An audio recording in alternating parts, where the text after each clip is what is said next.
खुदा है रब्बे जलील रहीम और करीम के बाबरकत नाम से जो दिलों के बेदू को खूब तर जानने वाला है। देखती आंखों सुनते कानों आपका मेज़बान मोहम्मद आफाक अब्बासी आपको इस्लाम अकीदत अर्ज करता है। नाज़रीन इकराम, आज है 3 मार्च 2022 का ये दिन और इस वक्त मरी और गलियात में बारिश और बर्फबारी का सिलसिला गुज़श्ता रात से शुरू हो गया है। इस वक्त गलियात की बालाई चोटियों अयूबिया, नथिया गली, खानसपुर, छांगला गली और खैरा गली और जितनी भी ये बालाई चोटियाँ इन पर शदीद बर्फबारी का सिलसिला जारी है। और जबकि मैं ये आपको बता दूं कि गलियात के निश्चित इलाकों में इस वक्त बारिश हो रही है। शदीद बारिश, मूसलाधार बारिश की वजह से यहाँ पर शदीद और कड़ाके की सर्दी पैदा हो गई है। जबकि महकमा मौसमियात ने ये पेशन गोई की है कि बारिश और बर्फबारी का ये सिलसिला अगले 24 घंटे तक जारी रहने का इम्कान है। ये मैं आपको बताता चलूँ कि इस वक्त गलियात की जो बालाई चोटियाँ हैं उन पर शदीद बर्फबारी हो रही है।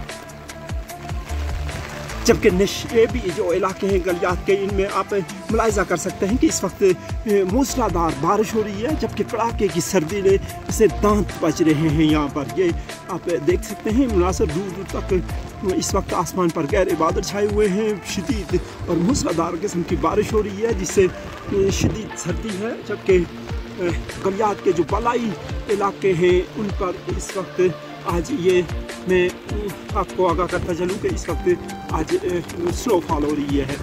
इस वक्त अयूबिया, नथिया गली, खानसपुर, छांगला गली, खैरा गली, बाड़ियाँ और जितने भी ये सियाती इलाके हैं यहाँ पर इस वक्त बर्फबारी का सिलसिला जारी है।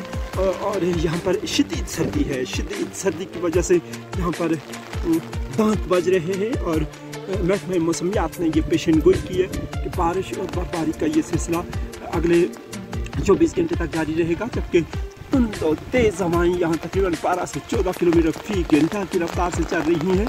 और ये अगर इसी तरह ये सिलसिला जारी रहा तो नशेबी इलाकों में भी यकीनी तौर पर बारिश के साथ साथ बर्फबारी का भी इम्कान हो सकता है। तो अपने मेज़बान मोहम्मद आफाक अब्बासी को इजाज़त दीजिए।